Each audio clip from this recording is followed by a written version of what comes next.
then. So tonight, I'm going to talk about the Darwin Delusion. And there's three kind of emphasis, because I'm going to do part one tonight and part two on Monday night at the same time. So my purpose is threefold. One, to kind of expose Darwinian evolution for the evil theory, the malignant theory that it is, all the logical ramifications that come with this if you buy into this. Secondly, for those that do profess faith, to kind of, in the Bible, to kind of give you some compelling evidence against the Darwinian theory of evolution, scientific evidence, and then by default, obviously, faith towards a creator God. Now, and I also don't want you to be intimidated by people with PhDs after their name and lots of programs on TV which talk about evolution as though it were an undeniable fact. And thirdly, for skeptics that have bought into the theory of evolution and therefore maybe disqualified God and everything in the Bible, well, hopefully to help to start to build a bridge for you to possibly come to faith. It's my deepest desire that happens. Now, notice that I didn't say that one of my goals was to vilify Charles Darwin. That's not one of my goals. How can you judge a man who you've never met? Well, actually, I did meet him. I met him at the British Museum of Natural History. I started to talk to him about his theory, but he was a bit quiet on it, almost like he was being a bit evasive. Of course, I didn't meet him in person. Charles Darwin died a long time ago. And so, some people might think, well, wasn't he a God hater? And the answer is, well, no, not initially. He actually had a theology degree from Cambridge University with intentions of being a minister of the gospel. And well, didn't he recant, some people say, on his deathbed? Isn't it true that Darwin, recanted his theory of evolution? And actually, there's not very much evidence at all that happened. Sorry to disappoint you.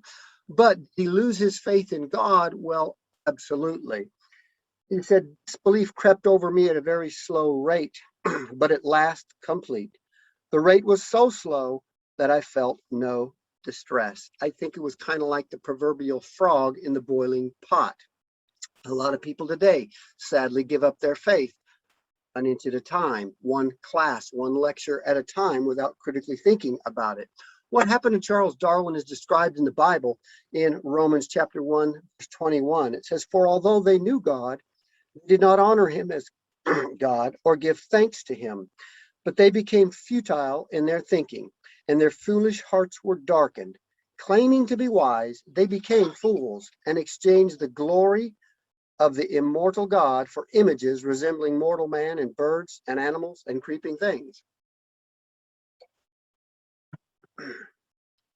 So make no mistake, the theory of Darwinian evolution is not just some small academic point that gets argued over by frenzied Christians and wide-eyed atheists. No, Darwin is still such an important figure that he's affected. We've got Darwin Day in 2013. They announced International Darwin Day. They've got national parks and monuments named after Darwin. There's 250 different species of animals named after Darwin. Most of them are insects. They've got his name plastered all over bills and notes and coins and brochures, etc., etc. They've even named a fossil after him. Supposedly the most important fossil find in history in 1983 in Germany called Darwinius, they nickname it Ida, but its formal name is Darwinius macilli. They named it after him, calling it the eighth wonder of the world, some anthropologists did. So his theory has continued to affect mankind more than any other theory out there. Einstein's theory of relativity, etc., any theories of metacognition, Darwin's theory affects us in great ways. And I'll show you what I mean in just a minute there. So let's not, let me jump my head on myself. When people are taught the biological evolution occurred, Darwinian evolution occurred, they're rarely taught, especially at the high school level, they're rarely taught the ramifications that go with it, the philosophy that's got to go with this, Don't take my word for it. You'll hear from Dr. Will Provine, who is a historian of evolutionary biology, distinguished professor he was at Cornell University. I'll play a short clip from a movie, and you can hear what he says the ramifications of Darwinian evolution are. Atheism. Dr. Will Provine, professor of the history of biology at Cornell University, gave us another disturbing glimpse into where Darwinism can lead. Oh, I was a Christian, but I never heard anything about evolution because it was illegal to teach it in Tennessee. Dr. Provine's first biology professor changed all that. He started talking about evolution as if it had no design in it whatsoever. And I immediately began to doubt the existence of a deity. But it starts by giving up an active deity. Then it gives up the hope that there's any life after death. When you give those two up, the rest of it follows fairly easily. You give up the hope that there's an imminent morality. And finally, there's no human free will. If you believe in evolution, you can't hope for there being any free will. There's no hope whatsoever of there being any deep meaning in human life. We live, we die, and we're gone. So there we have it, right out of the horse's mouth, that there's no life after death. There's no morality. It's just what we make of it. There's no free will, and there's no meaning to life other than what you make out of it. And so far beyond these glib kind of theoretical conclusions drawn out by Will Provine, evolutionary theory has empowered some of the history of the planet's worst racism and worst genocide. Now, recall, if you don't know, evolution is all about the survival of the fittest.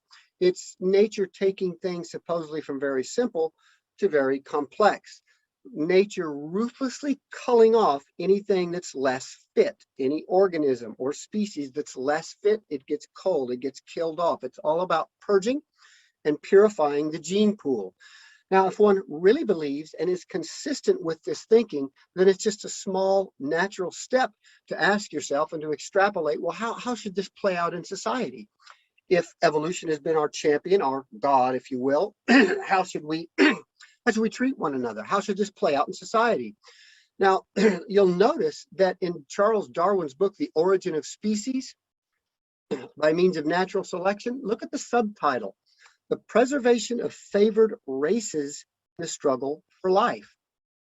That's favored races, favored individuals, favored classes. I've got water here. Thanks, my love. My wife's handing me water. I tend to go a bit dry. Favored political regimes, and favored nations even.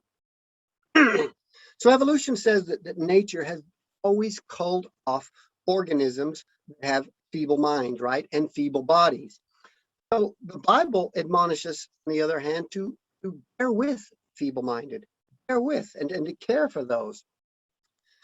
The pulling off of misfits didn't start in humanity by killing. It started off with a practice called eugenics. Eugenics is the practice of reproductively isolating unfit individuals. In other words, sterilizing them or otherwise making them unable to reproduce. Darwin's cousin, Francis Galton, he was the founder of the eugenics movement in Britain. He actually coined the term. Darwin's son, Leonard, he became the president of Eugenics Educational Society in Britain. In the United States, a man named Madison Grant, he was the co-founder of the eugenics movement in the United States. He says this, laws of nature requires the obliteration of the unfit. And he goes on, human life is valuable only when it's of use to community or race. This is very opposed to what the Bible says, that men are intrinsically, we were born with value. In the womb, we have intrinsic value because we're made in the image of God. In the United States in the 1930s and 40s, 70,000 people were sterilized, unfit. Those that were seen as unfit were sterilized until the practice was stopped. The unfit were the intellectually challenged, the autistic, alcoholics, chronic criminals, the blind, the homeless. They were all targets of sexual isolation and sterilization. Now, this practice of eugenics spread to Germany. Hitler called Madison Grant's book, The Passing of the Great Race, his Bible, is what he said. But before Hitler, there was another man that was influenced by Darwin and Grant. His name was Friedrich Nietzsche. You got it, the guy that said God is dead. He was strongly influenced by the theory of evolution. He called Darwin one of the three greatest men of the century. Now, Nietzsche advanced the idea of the Superman, or the Oberman, he called it, a master race, and that they would create their own morality as the master race. Many believe that it was Nietzsche who spawned or influenced, rather that it was the primary influence in the formation of the Nazi Party and the Third Reich in Germany. Adolf Hitler, he was largely influenced by the theory of evolution. He read Ernest Haeckel's work for sure, and possibly Darwin. Ernest Haeckel was an ardent supporter of Darwinism and even posted some pictures of embryonic development, which later proved to be completely fraudulent. And like Darwin, Hitler actually had religious faith. He started with religious faith. He was a Catholic attending a Benedictine monastery, and his mother wanted him to become a Catholic priest. In Hitler's book, Mein Kampf, which means my struggle, Hitler saw the struggle between the races, the Aryan races and all other races. The German people were seduced into believing that they were and could become the master race by sterilizing the unfit. They sterilized 2 million people, but then took it one step further and decided to begin exterminating. You see, they thought if evolution was right, they reasoned, then survival of the fittest was merely a kind of a positive evolutionary process, they said. And so then what could be wrong with kind of hastening the deaths of the unfit? They would have died in nature anyway, like they do in the animal kingdom. Let me play a video that's pretty sobering. Das Lebensschwache geht in der Natur unfehlbar zugrunde. Wir Menschen haben gegen dieses Gesetz der natürlichen Auslese in den letzten Jahrzehnten furchtbar gesündigt. Wir haben unwertes Leben nicht nur erhalten, wir haben ihm auch Vermehrung gewährt. Die Nachkommen dieser Kranken sahen so aus, die tiefer stehen als jedes Tier. Was wir uns unter der deutschen Jugend der Zukunft wünschen, ist etwas anderes, als was die Vergangenheit sich gewünscht hat. Wir müssen einen neuen Menschen nehmen, auf das unser Volk nicht an den typischen Degenerationserscheinungen dieser neuen Zeit runter geht. American officers arrive at a Nazi institution seized by First Army troops. Under the guise of an insane asylum, this has been the headquarters for the systematic murder.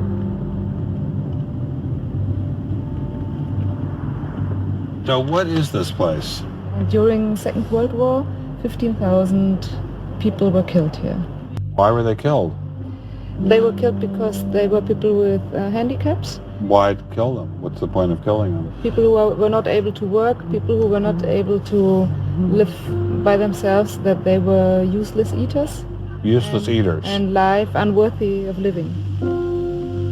This idea grew up in the 20s. So long before National Socialism, biologists, anthropologists, they thought that maybe mankind could, or the government could interfere into the growth of the population. I see. And they had the utopia that they would have a society without illness and without handicap. From Hadamar, I traveled with Dr. Weikart to Dachau, where the Nazis applied the ideas of eugenics on a massive mechanistic scale. When it was a fully... So the results of this godless philosophy, this Darwinian evolution, it was horrifying. I mean, we've seen horrifying pictures there, the deaths of 6 million Jews and 20 million Russians and 10 million Christians and priests. It's just harrowing. They were murdered, slaughtered, raped, burnt, humiliated, etc. So this is all because they were useless eaters. In nature, they would be weeds in the garden. The farmer pulls out the weeds. That's the way they saw this. And it's a natural ramification. He wanted the human race to evolve like he thought the animal species and humans had evolved over time with nature. So the implications are pretty harrowing. I'm going to show you one more clip video with a few quotes in it. We've seen the implications, and the implications are this. If evolution is true, and man is simply a result of a process with no inherent worth and dignity that comes from God himself, then it means that man's life isn't valuable. And so, if we're in a struggle for survival of the fittest, people that are not perceived by the elite class to be of as much value as others, maybe they shouldn't be alive. That was Hitler's idea. That was Margaret Sanger's idea. That was the philosophy of the Eugenics movement. That's the basic predicate of racism. Racism begins with the proposition that some people are more valuable than others because of their skin color. And Darwin himself, in his book, The Descent of Man, propagated that idea. Darwin taught that certain men were more evolved than other men, and the more evolved men would beat out the lesser evolved men. This is an evil philosophy. Well, he said that Caucasians were more evolved than Aborigines, for example, more evolved than natives from Africa. This is a wicked philosophy. And what other people did with this, they took that philosophy and they said, well, if that is the struggle of survival of the fittest, why not aid the process? Hitler, Margaret Sanger, Planned Parenthood, the original abortion movement, which was really a eugenics movement, meant to wipe out people whose skin color were darker than others.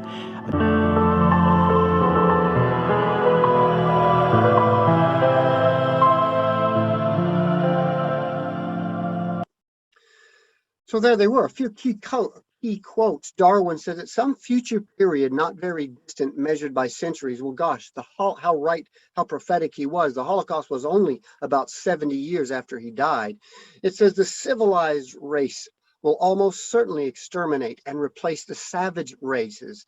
Again, he's talking about the Negro, the Australian Aborigines throughout the world.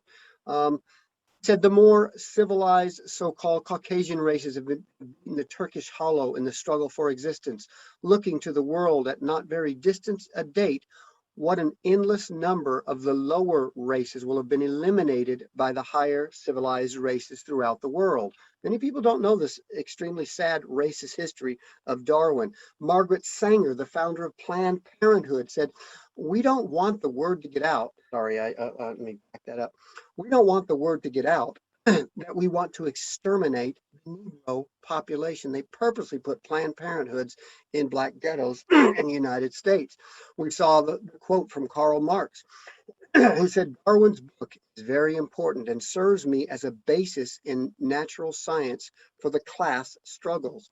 So Marx, of course, who authored the Communist Manifesto, he was so inspired by Darwin's ideas that he actually wanted to dedicate his other book, Das Kapital. He wanted to dedicate it to Darwin in the cover, but Darwin refused, knowing his Catholic mom would have something to say about it.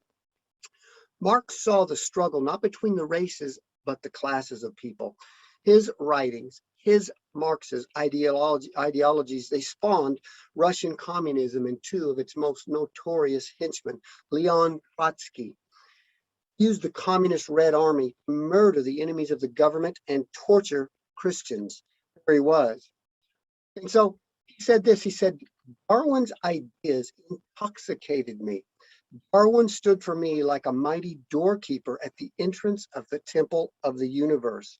And he couldn't understand, he rightly couldn't understand how Darwin's belief in God could be in the same head as belief in Darwin's ideas. And I kind of tend to agree with him.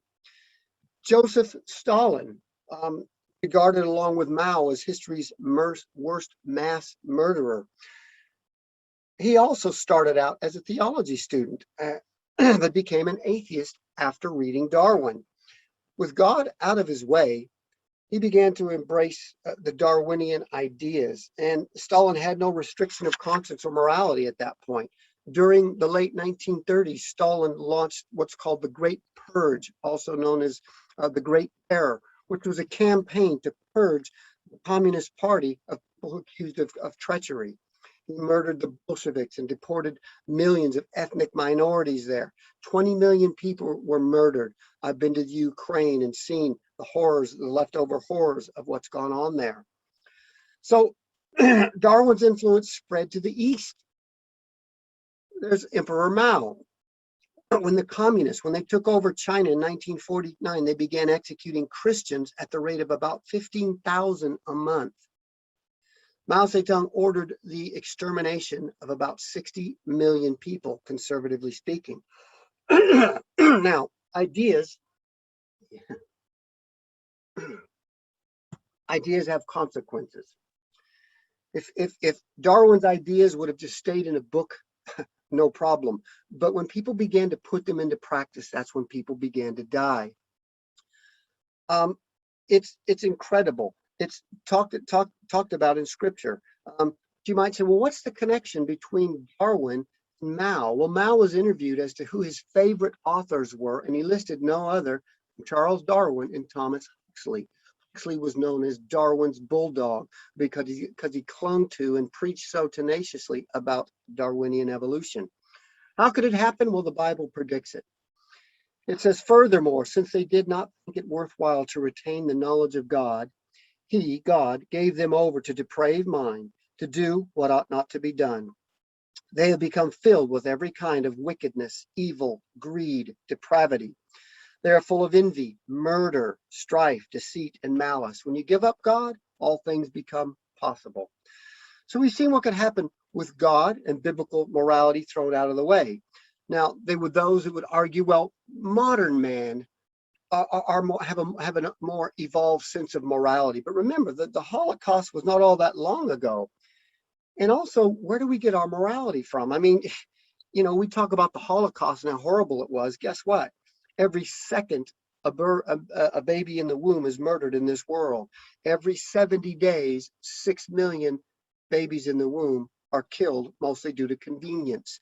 And so there's a Holocaust every 70 days. But on what basis, without God, on what basis would you call something moral or immoral? What's the starting point if you start with naturalism and atheism? In other words, Hitler and Mother Teresa just had two different opinions on what should be done with the misfit or the dying or those that are write-offs to society. Hitler says exterminate them, either sterilize them or exterminate them. And Mother Teresa says, let's give them water and nourishment, love and care, and nurse them back to life, or at least let them die in dignity. Just two separate ideas on naturalism. Pol Pot, who exterminated a third of the population of Cambodia in the Khmer Rouge in the 1970s. He had an idea of what to do with different classes of people. We'll just kill off those rich people, and he did in the killing fields, as opposed to Mahatma Gandhi. He said, let's help with class struggle in India. Just two different ideas if you have no arbiter in God's morality. When atheist Richard Dawkins points to John Lennon's song Imagine as the answer to all man's evil, well, it says, imagine there's no heaven. It's easy if you try. No hell below us. Above us only sky. Imagine all the people living for today. Imagine there's no countries. It isn't hard to do. Nothing to kill or die for, and no religion too. Imagine all the people living life in peace. You may say that I'm a dreamer, but I'm not the only one.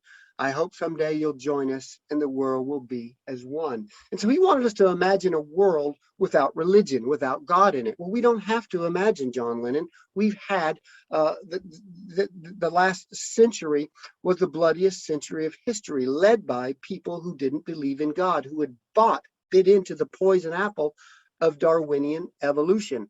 I bet they wanted to imagine a world without gulags and the Cultural Revolution and the killing fields of Cambodia. So hopefully I've painted a picture to you about the resident evil in the theory.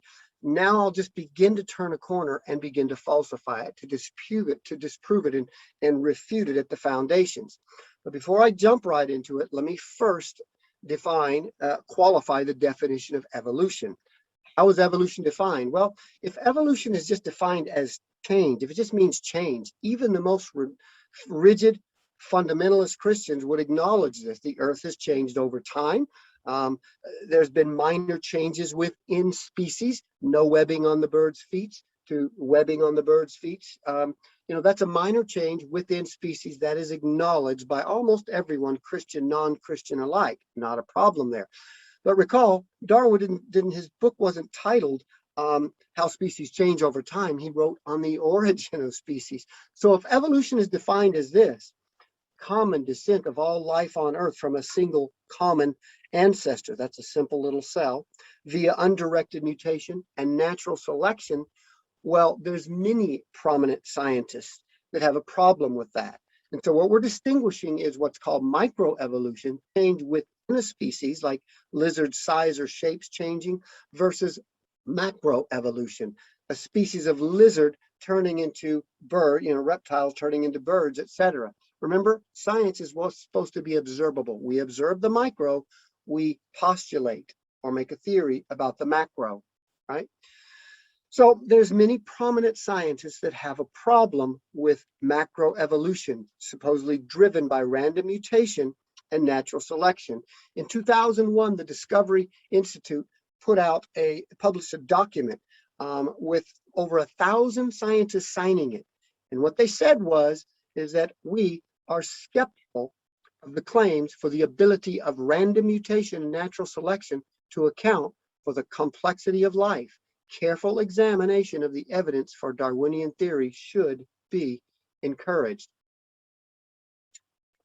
Now, I say 1,000 plus brave scientists because many people who have signed this have lost their jobs and they're tenured and been blackballed in the scientific fields there. But these people are all PhD. They've got doctorates and professors and teachers at Yale and Princeton, MIT, the Smithsonian Institute, Harvard, on and on. It's prestigious institutions throughout the world. Even the non-signers, the people that won't sign this, the people that cling to the theory and atheism, they recognize the huge problems that remain with Darwinian evolution, the unanswered problems. For instance, in 2016, the prestigious Royal Society in the UK met, and they held a conference to discuss the 5 major problems that are persistent and that won't go away with evolution. So what about all the non-signers? 1,000 plus scientists signed this. What about all the tens of thousands of biologists and whatever that believe whole hog in the theory? How can so many scientists be wrong? Well, I kind of like the quote that Hitler said. He said, if you tell a lie loud enough and long enough and often enough, the people will believe it. But some people, some scientists are blinded by their own prejudice and their own biases. Science rarely advances by consensus. What all the scientists believe must be true. For instance, when Alfred Wegener proposed the theory of continental drift, everybody thought he was nuts and what a ridiculous thing, and no one was on his side. But of course, now in geology, that's very commonly accepted that the continents Pangea split out. Nicholas Copernicus, that there's a heliocentric solar system, not a geocentric. The Earth is not the center of the solar system. He was laughed at, as was Johannes Kepler, talking about the motions of the planets, and Edward Jenner when he invented the smallpox vaccine using cowpox. All of these guys were one-offs. They were the ones going against the consensus. It's been said that science advances one funeral at a time. In other words, some of the old guard have to die off before new ideas are ever accepted. And so might didn't make right in Nazi Germany. They had the might. If they had won World War II, God forbid. But neither does consensus make right. Things are either right by truth or they're not. At one point a long time ago, the Earth was seen as flat, right? So many are blinded by their own bias, their own prejudice, their own presuppositions, their starting positions. If it's naturalism, there definitely is no God. Therefore, we'll look for an explanation. Well, you may not get to the truth. You might get the second best explanation to something, but you may not get the truth. So Darwin, in his day, he worked with a very limited knowledge in paleontology, geology, biochemistry, genetics, and especially microbiology. What tools did they have? Well, a guy named Robert Hooke invented the microscope. He could magnify something that was 200 years before Darwin. He could magnify something 30 times. A bit later, 1773, Anton van Leeuwenhoek, he improves on the microscope. They can now, this is about 100 years before Darwin. That's the best they had at his time. And they could look at something at 300 magnification. And cells, they looked at cells and they were just like little teeny blobs. That's all they look like. Even today, you go to college and university, in a light microscope, you might be able to see something at about 500 magnification, but cells still look like just little blobs of jelly. Now, today, and so out of that came the simple cell myth, based on, Leeuwenhoek's magnifications and 500 magnifications. They thought, well, cells are just a simple little blob of jelly. By the way, cells are the most basic form of life. You can't get anything living that's simpler than a cell. And so the myth of the simple single cell came up, that they were simple, just a little blob of jelly with a few little things they need, and you've got life that reproduces and does whatever life does. But we should know better now. Here we are, 1965, the scanning electron and teeming electron microscopes are invented. You can magnify things up to 250,000 times, and sometimes up to 1,000,000 times magnifying teeming electron microscopes. This is 100 years after Darwin. What we can see today that they couldn't dream of back then is exemplified by the short video I'll play.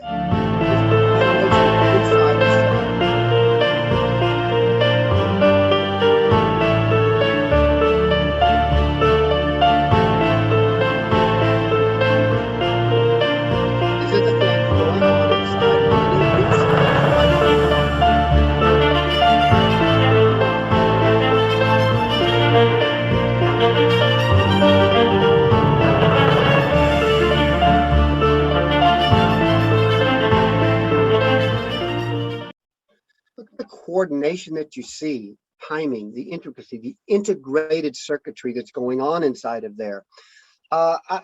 If Darwin had been able to see what we can animate today, I think he would have taken his Origin of Species and tossed it in the fire, thinking there's just no way this is going to happen. When I was at the University of California, Irvine, I was a bit backslidden at the time. I was living selfishly, doing my own thing, but I was being fed Darwinian evolution hugely in my classes, but I was taking little bites, even though I wasn't serving the Lord at the time. And I was trying to objectively analyze. I even went to the biomedical library after I recommitted my life to Christ, and I researched mutations for like weeks on end and found out what a dead end they are. I thought, well, this is the savior of evolution. But it was actually what I knew about biology that kind of led me back towards Christ. Now, it's been said that a chain is only as strong as its weakest link. I believe the very weakest link that's found is the mathematics necessary to support evolution. Specifically, probabilities. They're empirical science. When 2 plus 2 is going to be 4. It's non-debatable. It's hard. It's indisputable. This is unlike, say, behavioral psychology. Why do people act the way they do? There's all kinds of theories and opinions. But mathematics and some of physics are empirical. Evolutionists like to claim that they deal in empirical data. Richard Dawkins, he claims that the theory of evolution is as firmly established as the theory of gravity. You drop something and it's going to drop. He says evolution is that much proven out. Well, let's do a little bit of real-time empirical statistical analysis. We'll start with a very simple and familiar analogy with some Scrabble videos, and we'll go from there. As an illustration, consider the difficulty of forming just one line of Shakespeare's play Hamlet by dropping Scrabble letters randomly onto a tabletop. Only one of 26 possible letters will work correctly at each of the 30 sites in the phrase. The probability of successfully assembling Shakespeare's classic line by pure chance is determined by computing 1 over 26 to the 30th power. The result is a staggering 1 chance in 2,810 trillion octillion.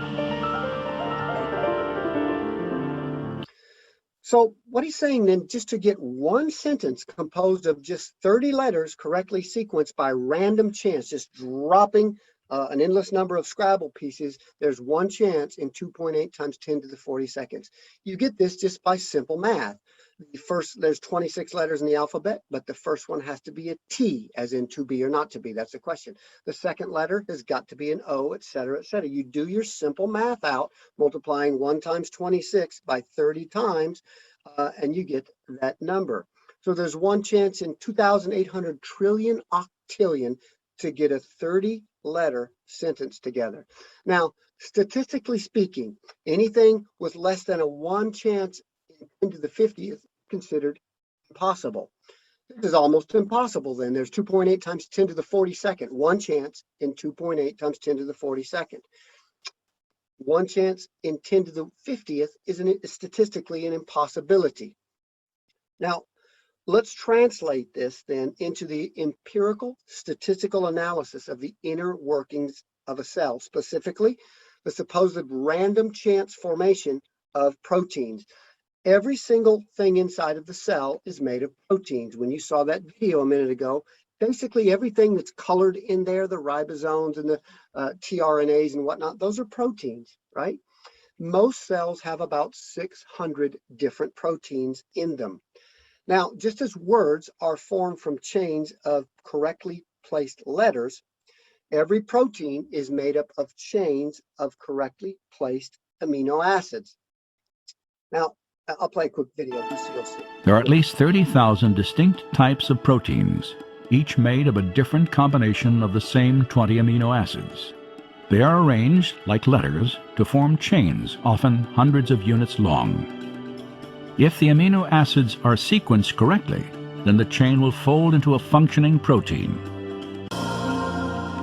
This arrangement is critical, for if the amino acids are incorrectly sequenced, a useless chain forms, and instead of folding into a protein, it will be destroyed in the cell.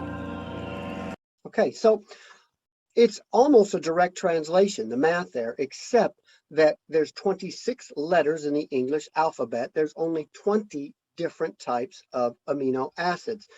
When your body forms these proteins, it takes anywhere from a few seconds to about a minute. It's fascinatingly done, but the same math applies. Now, excuse me. However, the odds are much, much worse for forming a protein than forming a small sentence or even a long sentence. Really, here's why.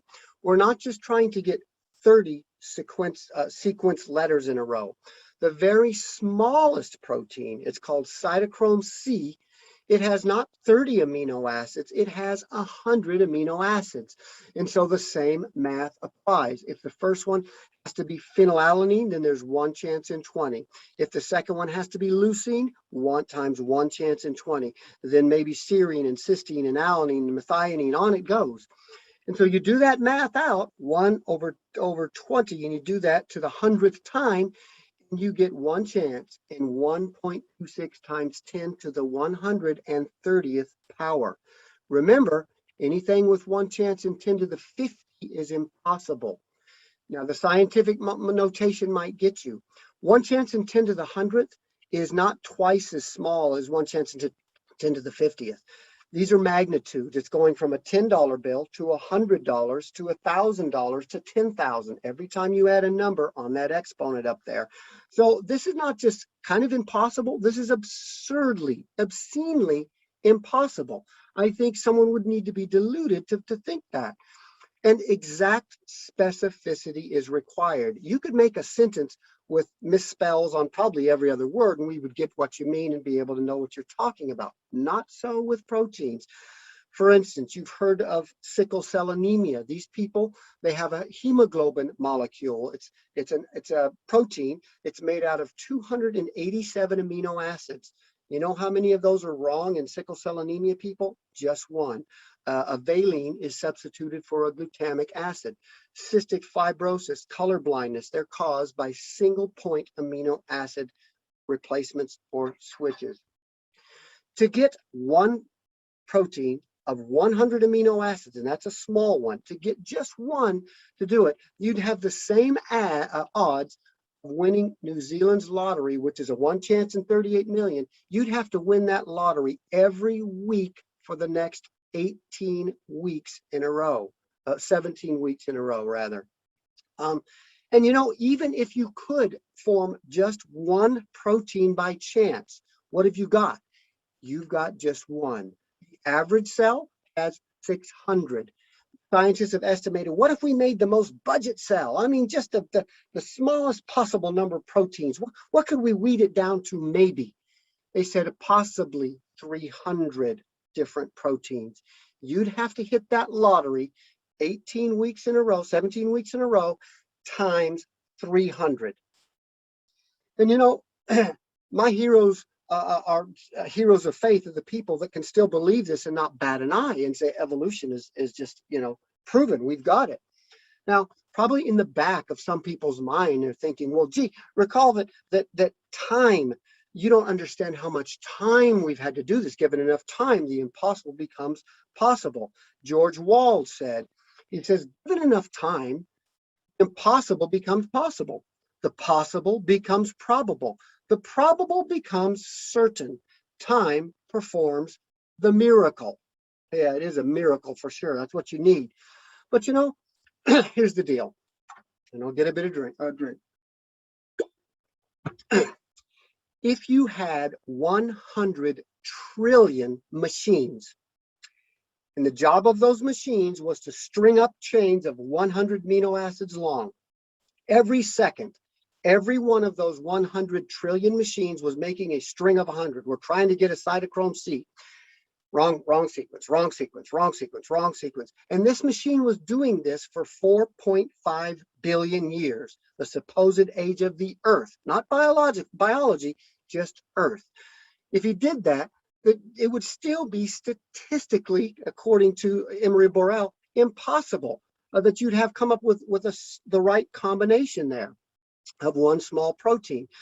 You'd still be a magnitude of 100 off. The chances are one chance in 1.4 times 10 to the 31st. In other words, you've still got a magnitude off of wrong.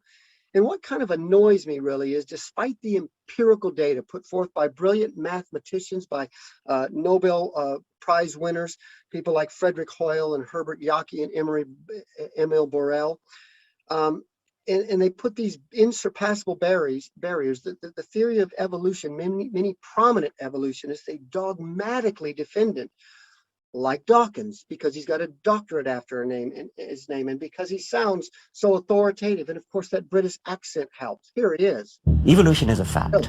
It's a fact which is established as securely as essentially any other fact that we have in science. Richard Dawkins is so confident that evolution is a fact, and that therefore God doesn't exist, that he has devoted his entire life to spreading the evolution gospel. I'm an atheist with respect to the Judeo-Christian God because there is not a shred of evidence in favor of the Judeo-Christian God. It is completely right to say that since the evidence for evolution is so absolutely, totally overwhelming, nobody who looks at it could possibly doubt that if they were sane and not stupid. So the only remaining possibility is that they're ignorant, and most people who don't believe in evolution are indeed ignorant. You know, the devil is in the details, and I'm sorry, I'm not overwhelmed by the facts that support evolution, and see the dangers of having supposed experts like him talking to people, especially young people, is they're gullible enough to think because he's got a British accent and he's got some initials after his name, he must be right. He's studied for many years. Funny thing is, this guy, he rarely ever debates. There's a good reason for that. The last time he debated with Professor John Lennox, a colleague of his at Oxford, he didn't do his homework on Lennox, and I believe, I'm biased on this, but I think Lennox really took him to task. So, but not everyone is as close to the evidence as he is. Michio Kaku, the theoretical physicist, has come to the conclusion that the universe must have had a designer. But anyway, that's not biology. No one exemplifies the open-mindedness more than this guy. His name is Anthony Flew. He's one of the most famous atheists of the 20th century. Before there was Richard Dawkins, there was this guy. He was the face of reasoned atheism. He was the leading champion of atheists for more than 50 years. As an undergraduate, he used to sit with C.S. Lewis, the Chronicles of Narnia Christian guy, in the Socratic Club and talk and debate with Lewis over the evidences of God. Lewis used theoretical, philosophical, moral arguments, but this was before DNA was discovered, before a lot of things were discovered, right?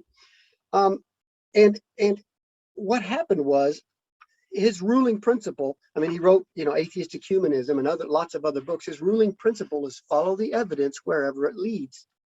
In 2004, at the age of 81, he became a deist, not a Christian, but a deist. He said there must be a God because of the overwhelming evidence from intelligent design, which I will get into on Monday night. Monday night I'll do part 2 of this.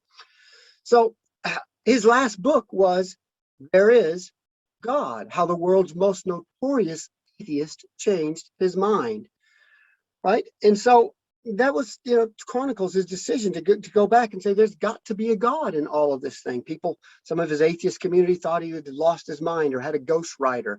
But Lee Strobel interviewed him and he was in his right mind and he believed that. And so I'm hoping there'll be a tipping point where more people will come to the conclusion that, you know what, this Darwinian evolution doesn't have the science. It doesn't have the stats.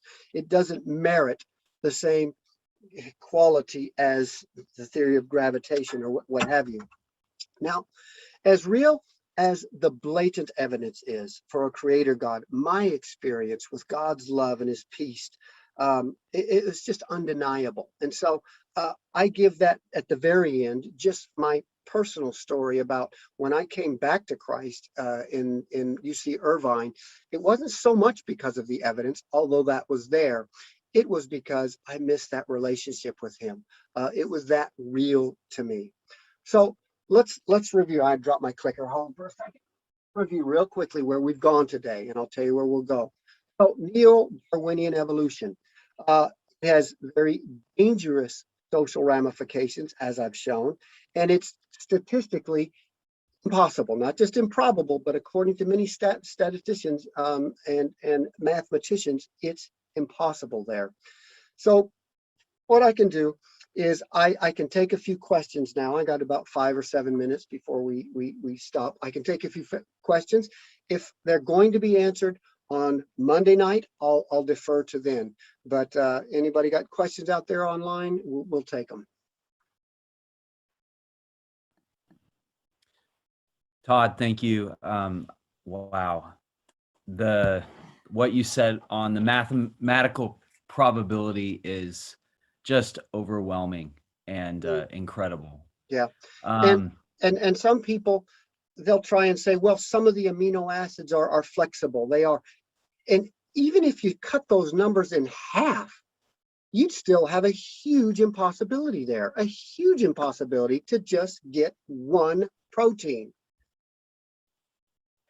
We've got one question here. How do you answer a person who believes in a divine start to evolution?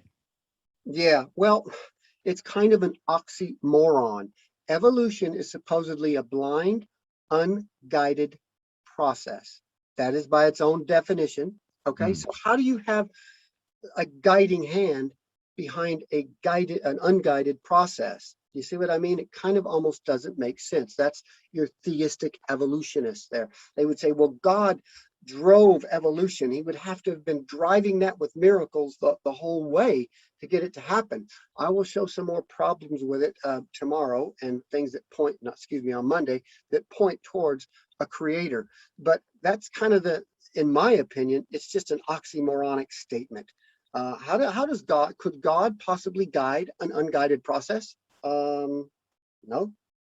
Like Stephen Kumar said, it's a category error. Could God, make a square circle? Does he know what the color green smells like? It doesn't make sense. Nathan asks, isn't there a lot of evidence for human evolution and relations with groups like Neanderthals or apes? What are we supposed to think about that? Yeah, I will talk about the fossil record a bit, but if I forget to get directly to this, there's lots of evidence out there of other hominoids. Now, whether they are related by ancestry and descent is another thing. Data is one thing, but there's always an interpretation of the data, and I'll get to a little bit of that tomorrow, I hope. If not, bring it back up, Nathan. Thanks.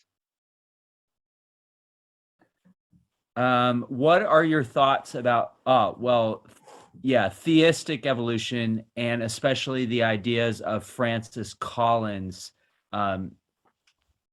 You've sort of already dealt with that, but I did. His the language of God. He writes the language of God. He is part of the Biologos organization, which are just that, theistic evolutionists. I don't hold that at all. I think there's theological problems with that. And I know that there is scientific problems without God's hand in the back the whole way. For instance, he would have to superimpose himself on the making of these proteins all the way along the way, and therefore it's pretty much creationism rather than anything that is guided by random mutations and natural selection. Wow, we're getting lots of questions. What do you think about, or can you talk about devolution? De-evolution, I'm sure is what he's saying. Devolving. Yeah, things that are devolving. Well, there's evidence of things degrading and de-evolving, and of course that's evidence against the theory of evolution. It's not a problem that since the fall of mankind, that the earth and mankind and our genetic code is being corrupted and we're losing things. That's not the problem. It's how are we gaining things without any divine intervention? I think, and I hope I answered that. If not, rephrase it. We'll come in again. Okay. Next, we have a question about, I might skip that one. It's a bit hard to, I'm going to read it again, but what would you say to someone who reckoned that an evolutionary worldview wasn't the main thing that drove many evil things in history? For instance, the Crusades. Well, I didn't say that evolution drove every evil. If you go out and kill somebody today, it doesn't, not necessarily because you're an evil evolutionist, but we can place a link between Darwin's books and Darwin's thinking and the reading and the heroes of some of these worst mass murders of the 20th century. So no, evolution is not responsible for every evil, but I think when you buy into that as a worldview, anything's possible. The Holocaust is possible, the gulags are possible, the killing fields are possible. There was guys, you might have seen Bowling for Columbine when in Columbine, Colorado, this guy went in and shot up the high school. You know what was on his shirt? Natural selection. He was an evolutionist, an ardent evolutionist. Now, he was nuts, obviously, but that was his driving, motivation. He didn't believe in God at all. Cledge Cryold, I think was his name. Okay. Connor asks, what about the theories about infinitely other universes and alternate realities where in at least one of them life will occur, and we happen to be in that one? Yeah. So to really get around the fine tuning of our universe, this is almost it is another talk. I do another talk on it, but quickly as I can, because everything is so fine tuned and perfect, and we don't have enough probabilistic resource. We don't have enough seconds in our universe of 13.7 billion years. We don't have enough seconds in it for all these things to have happened. And so they're thinking, well, maybe we don't believe in the one God we can't see or prove, but we believe in an infinite amount of universes with billions of stars and galaxies that we cannot prove, have no direct evidence in. So it's just a theory, but not one that's substantiated by evidence. It just tries to make the most of a bad situation, in my humble opinion. I'd like to ask a question. Do you think that top scientists that adhere to Darwinian evolution, do you think they feel trapped in the sense that they've devoted their whole professional career, grant money, books they've written to the theory that it just almost becomes impossible to doubt it or to even go down that road at all, to actually examine it objectively? Yes, I do, but I don't think that Darwinian evolutionists, they're called Neo-Darwinists. Darwin didn't know about genetics and DNA, which I'll talk about tomorrow. But since we've learned about genetics and stuff, they're called Neo-Darwinists because we now have a mechanism genetically.